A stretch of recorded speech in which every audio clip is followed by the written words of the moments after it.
Hello and welcome back to another update as we cover the latest developments throughout the front line in the Russo-Ukrainian war. We start out in the Avdiivka direction as the Russians here have managed to advance in multiple directions and are now storming both the villages of Tonenke from two directions as well as the village of Orelivka, where fighting is also taking place in two directions. What we're seeing here is that the Russians are trying to prevent the Ukrainians from establishing positions in these two villages. As such, we're seeing direct assaults towards both of these villages. In the direction of Tonenke, after the capture of Sheverne, the Russians managed to gain a foothold in the southern parts, and fighting is taking place there. As for the west of Lastushkine, after the capture of that village, the Russians launched assaults across the forest lines and have now reached Tonenke from the north as well, attacking Tonenke from two different separate directions, both from the north and from the south. According to some reports, the Ukrainians have withdrawn from the central parts of Tonenke to the northwestern Dacha area to prevent getting enveloped by the Russian forces. By other sources, fighting continues in the central parts of Tonenke after the Russian assaults. As for Orlivka, according to Deep State Map, the Russians here launched assaults to gain a foothold in the outskirts of Orlivka and in the outskirts of Tonenke. The situation near these settlements is being clarified. To the south of Severny, the enemy also advanced with partial success. So we're seeing that the Russians have been advancing in not just the direction of Lastushkine towards Orlivka and Sheverne towards Tonenke, Lastushkine towards Tonenke, but also here to the south of Sheverne. There are reports of fighting taking place here in the forest lines to the south of Tonenke. So with this, we see that there are several axes of attack by the Russians, where they're trying to advance all throughout the front line, and they managed to reach the outskirts of Orelivka here to the southeast. Fighting also takes place in the northeast, where there are some Ukrainian fortifications here, which allowed the Ukrainians to hold back the Russian assaults for now. But in the southern direction, the reason why the Russians managed to reach Orelivka was because the withdrawal of the Ukrainian soldiers from Lastushkine, which recently happened, means that the Ukrainian positions here are not well prepared enough yet. As such, the Russians took control over the situation by Lastushkine and launched assaults to follow up the Ukrainian withdrawal and have managed to reach the outskirts of the village prior to the Ukrainians establishing positions there. The withdrawal from Lastushkine is shown in this video here, which shows Ukrainian soldiers walking on foot from Lastushkine to Orlivka. Taking a look at the video, we see that the Ukrainian soldiers simply walked through the road between the two villages and then just walked back to Orlivka. And with this, we see that, first of all, they don't have any heavy equipment, they don't have armored vehicles, which means that the Ukrainian positions here, or the soldiers themselves, are in a very vulnerable position, considering that they have to walk between these areas on foot. If they had armored vehicles, they would have used those to transport them safely, but right now they are vulnerable in these withdrawals, and if they are forced to withdraw at longer distances, and if the Russians detect them, then the artillery will rain on their positions, and they would likely take heavy casualties.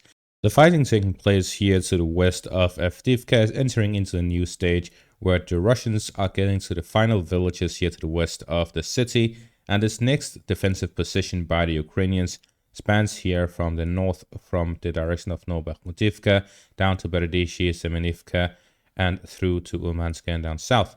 We see here that this whole area, if we take a look at Deep State Map's topographic map, this area southeast of Umansk, Semenivka, and Berdyshi, this whole area here is on the heights. We see how the topographical differences there are here. This indicates higher ground towards the west.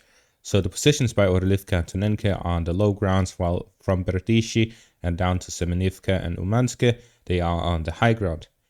Although Orlivka connects Semenivka and Umansk here, it is also on the low ground, and there's a separate road here going through the northern parts, so they can avoid that. It is likely that the Ukrainians have multiple fortifications throughout these heights, allowing them to prepare for a Russian assault on those positions. If we take a look at the map with the Ukrainian fortifications mapped out, we can see that this is indeed the case. By Semenivka, we have multiple fortifications throughout the western parts of the village, and east of Umansk, there are several fortifications by the roads. As we can see with this, if the Russians capture Tonenke, or if they capture Orlivka, they would still have to fight against these fortified positions by the Ukrainians in the heights by Semenivka and Umansk. With this, it will be difficult for the Russians to storm these positions because they would have to fight the Ukrainians who are positioned in the higher ground, and they have to fight them against these positions which are heavily fortified. While we can see that Orlivka and Tonenke themselves do not really have any sort of fortifications. Lestashkini had to the south of the village. We also see there were several by the citadel area.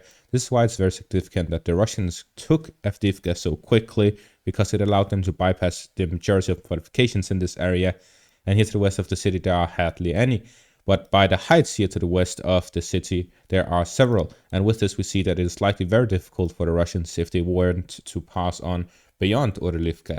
And with the proximity of Orlivka to the heights and fortifications of the Ukrainians, Orlivka itself will likely end up in a gray zone rather than it being captured by the Russians, because they would be under fire, constant fire by the Ukrainian heights and fortifications to the west of them.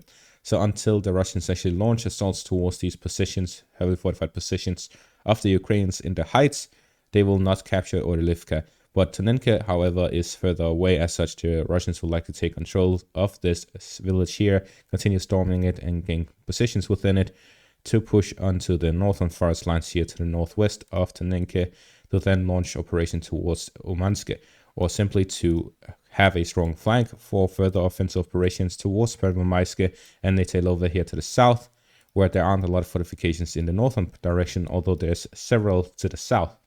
So we see that there's a lot of possibilities here in this section of the front line for the Russians to attack, while the Ukrainians have multiple fortifications, limiting those possibilities.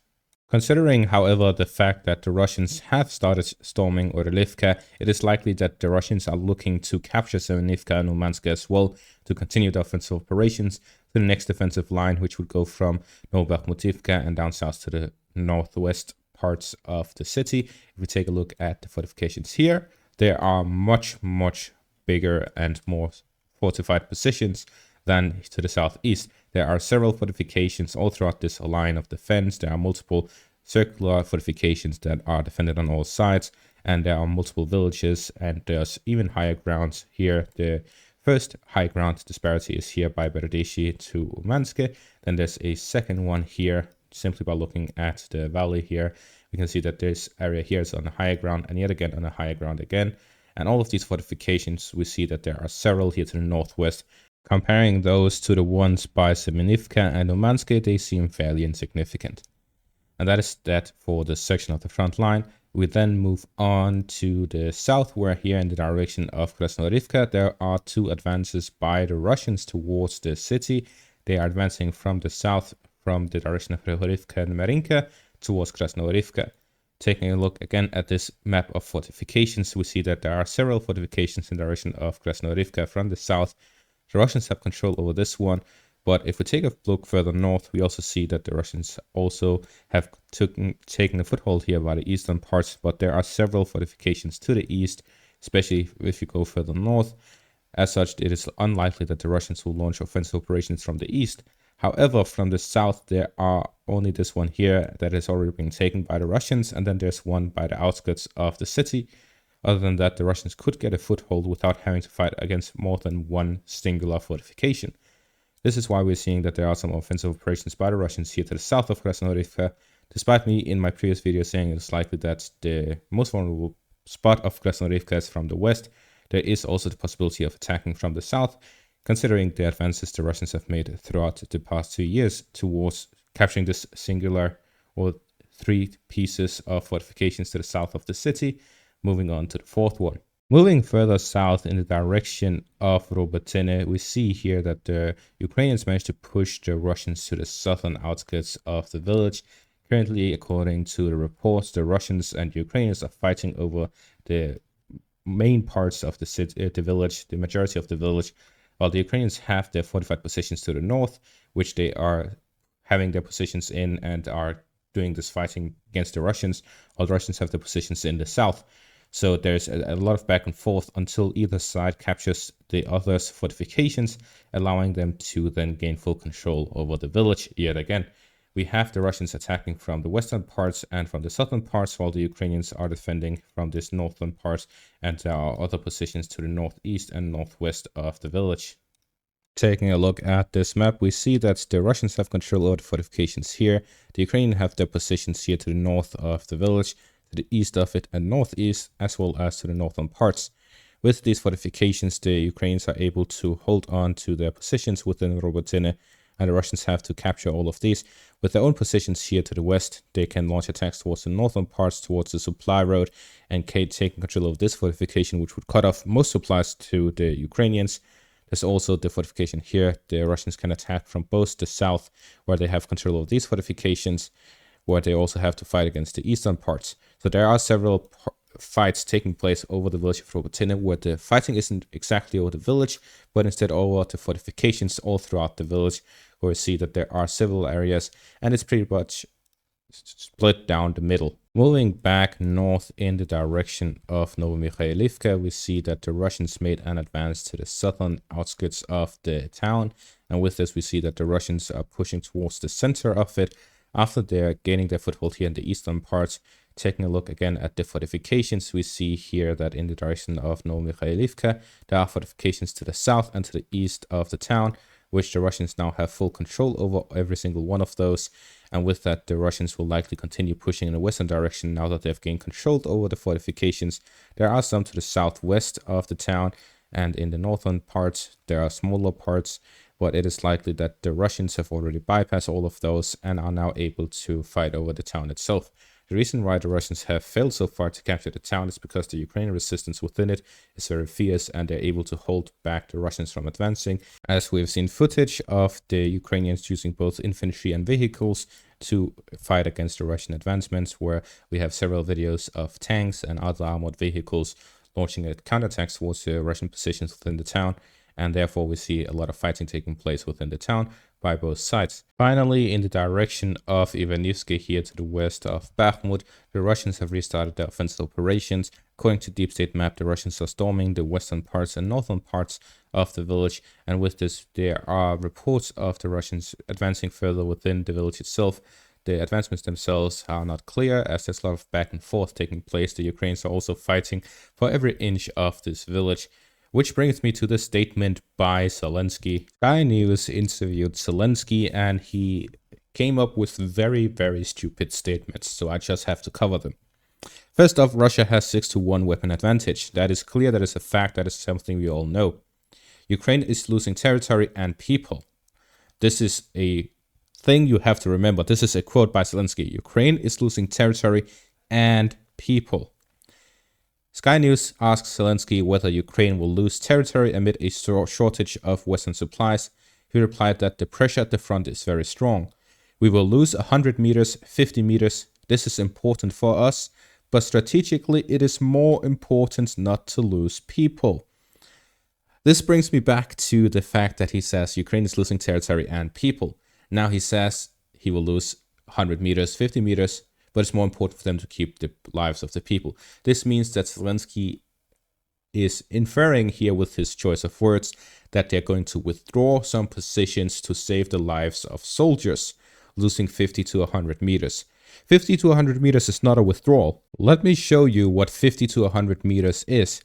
Taking the example of Lestoshkine, the Ukrainians withdrew from this village, the very outskirts of this village, to the very outskirts of Orlivka, is 1.5 kilometers, not 100 or 50 meters.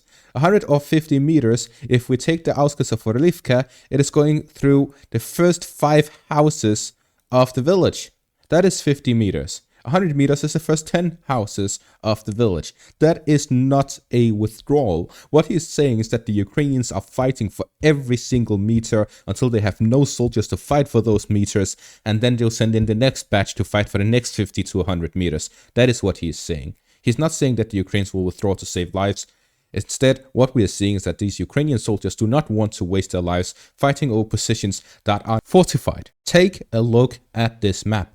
We see in the whole Donetsk region, just the Donetsk region itself, there are hundreds, if not thousands, of fortifications. Yet Zelensky wants them to fight for every 50 meters in an area with not a single fortification, when there are several fortifications in heights just west of these villages, which are strategically and tactically and operationally insignificant. the Russians could take all of these 4 villages and nothing would change on the front line. However, taking the heights, taking the fortifications are much more significant. And going even further back, there are several significant fortifications to the west of the city. Yet Zelensky claims that they will withdraw 50 meters to save lives of soldiers, and allowing the Russian commanders to just have a field trip, destroying all of these Ukrainian positions in unfortified villages, while there is a fortified village literally hundreds of meters away. That is the definition of insanity and stupidity on the Ukrainian side. That is going to be all for this update. Thank you for watching and have a great day.